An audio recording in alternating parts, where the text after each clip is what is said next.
Olá, meu querido, minha querida, você que me segue aqui no meu canal. Estamos iniciando hoje uma nova etapa do canal do Professor Moura, mas também uma nova etapa num novo canal, o canal do podcast Abertamente. É uma alegria muito grande poder inaugurar essa etapa, né, com o podcast Abertamente. Quero dizer para você que nesse canal, no podcast, nós estaremos conversando com muita gente sobre diversos assuntos e por isso que se chama Abertamente, né? Você tem que ter a mente aberta, porque você vai ouvir e vai ver muitas entrevistas, muita coisa boa, muito conteúdo de ponta para poder ajudar você no seu conhecimento, no seu crescimento pessoal, no seu crescimento intelectual, no seu crescimento espiritual, tá bom? Então seja bem-vindo, seja bem-vinda ao nosso podcast Abertamente. E hoje eu inauguro o podcast Abertamente com uma pessoa que é fantástica, um amigo muito querido. Nós vamos falar muito de música hoje, música de quarteto, música evangélica, música de boa qualidade. É o meu amigo Bira, diretor, fundador do Quarteto Master. Vocês vão conhecer o Bira, a história fantástica e as diversas histórias que o Bira tem para repartir com a gente. Então vamos lá, chamo aqui para o podcast Abertamente o meu amigo Bira. Vem cá, Bira. Uhul!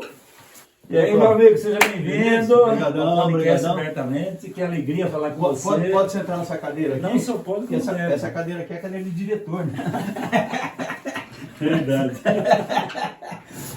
Eu não tenho essa habilidade. Eu não estou formado nesse item aí. Olá, pessoal, tudo bem?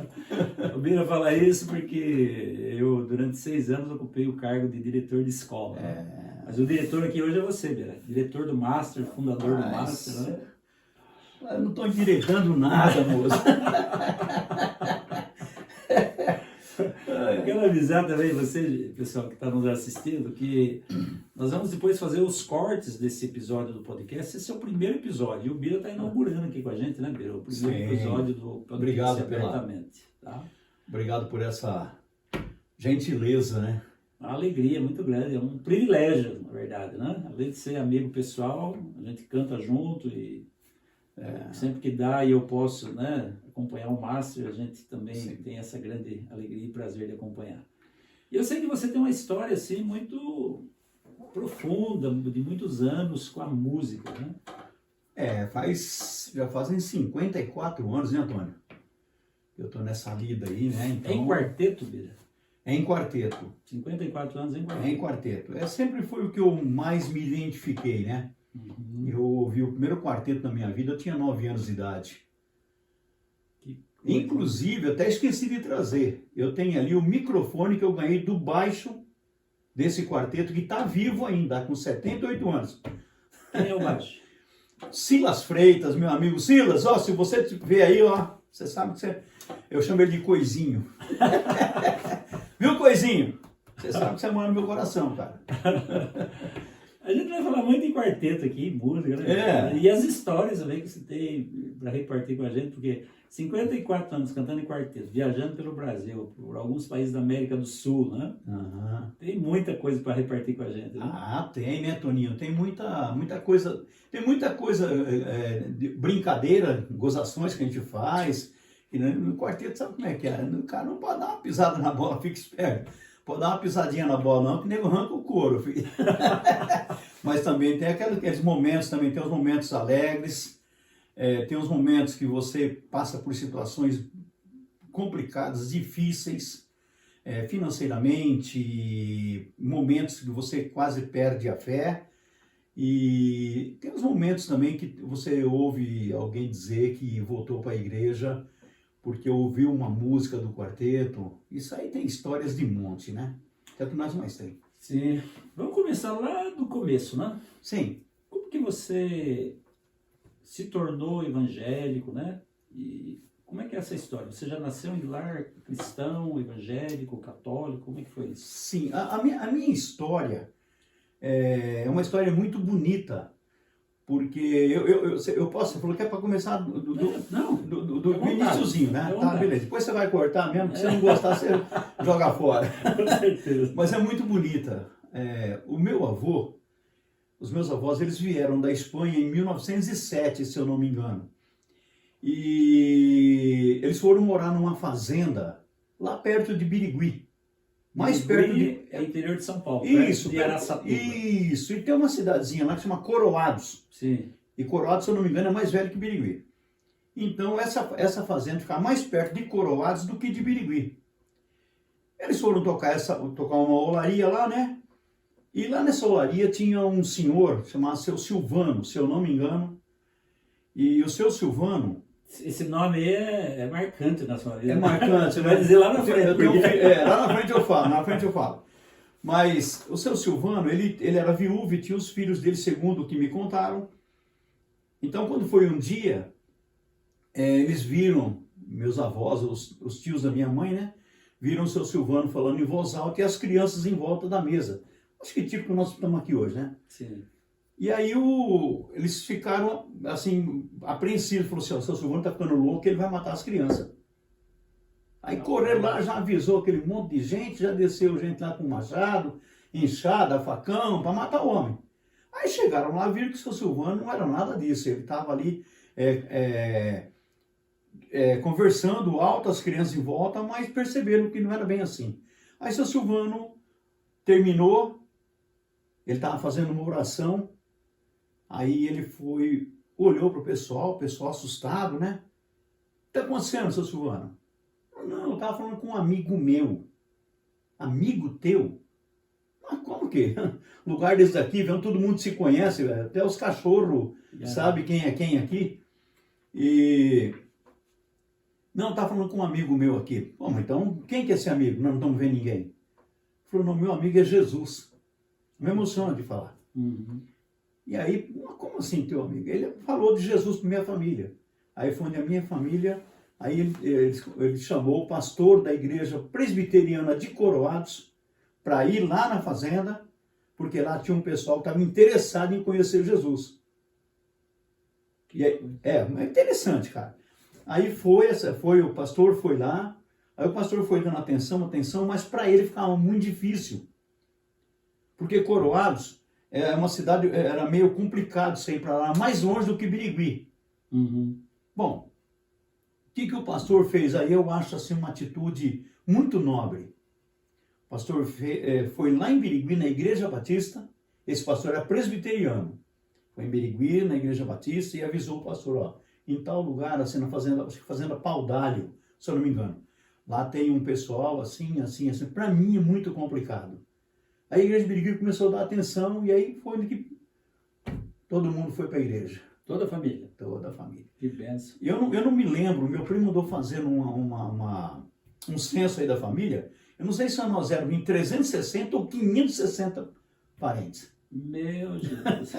É espanhol pra pra caramba. É espanhol pra caramba. Só festa da família já dava uma multidão.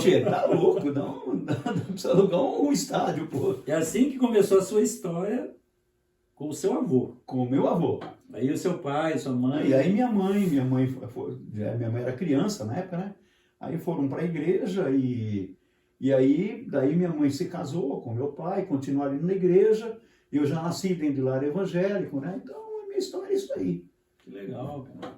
Foi E houve assim uma fase da sua vida que você saiu da igreja, se desviou, depois voltou? Houve sim. Teve uma época que eu sempre gostei de jogar bola. Ó, tanto é que eu tô com uma camisa aqui, ó, que o meu filho trouxe. Ó, dá uma olhada. Uhum. Então tá na cara que gosta. Aí é do Barcelona. Barcelona? Poxa, Moreno. Morda-se de inveja, tá? Brincadeira, pessoal. E aí, rapaz, eu estava em Birigui já com 17 anos, 16 para 17, eu estava 17 anos já. Aí um tio meu me convidou para ir trabalhar com ele no Mato Grosso. Uhum. E eu fui. E eu não queria saber de igreja, eu queria saber de bola. Sim. O negócio era bola. Quantas vezes eu apanhei, mamãe chorou muito, mamãe sofreu demais. Eu judiei muito da mamãe porque ela achava que qualquer hora dessa os diáconos da igreja, o pastor ia me excluir por conta disso. E não excluiu, não sei como. Eu sei que a mamãe, eu fui para lá para Mato Grosso, puxar tora com o meu tio. Ficamos 3 meses lá e quando eu voltei para Birigui, mamãe não estava mais. Né? Mamãe, meu papai, nem meus irmãos. Tinha mudado? Tinha mudado para São Paulo. Eles não mandaram e-mail para vocês? Não, naquela época não tinha nem inteiro, quanto mais meio.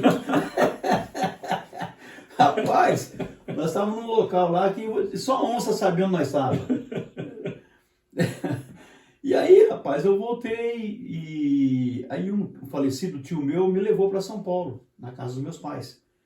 E eu cheguei lá, rapaz, nossa, pensa num cara pegando em fio descascado, velho. Uma pissarra, velho, numa pobreza. Nós sempre fomos de família muito pobre. Muito, muito, muito pobre. Eu não sei como é que o papai conseguiu criar 3 filhos, ele e a mamãe. Trabalharam demais. Eu sei que eu cheguei em São Paulo e a mamãe falou, filho, vamos na igreja hoje? Na igreja batista do bairro do Limão. Eu falei, mãe, não vou não. Eu não tinha nem roupa, rapaz. Você tinha 17 anos. Estava com 17 anos, não tinha roupa. Eu tinha um sapatão que eu tinha trazido da roça, fui com ele para São Paulo. Aí o que a mamãe fez? A mamãe foi na feira, no sábado, comprou uma calça azul celeste, vai olhando a situação. Mas uma camisa bem ordinária mesmo, porque ele não tinha dinheiro, comprou fiado. Não era aquela volta ao mundo. Não, nem volta ao mundo, mas nem na volta na mesa, rapaz. Aí, Toninho, o que aconteceu? Eu não fui naquele domingo na igreja. Eu ficava com vergonha, né? Aí, no domingo seguinte, a mamãe insistiu, eu peguei e fui. Eu fui, e aí o pessoal me receberam muito bem, inclusive os que são meus cunhados hoje, né? Me receberam muito bem e tal. E aí, primeira coisa que me perguntaram, você gosta de jogar bola? Ixi, aí igual dava dando pra macaco. Rapaz, eu tava voando baixo, velho, na bola, pô. Você jogava bem, Bira? O pessoal aí fala que eu jogava, não sei, né? O pessoal que fala aí.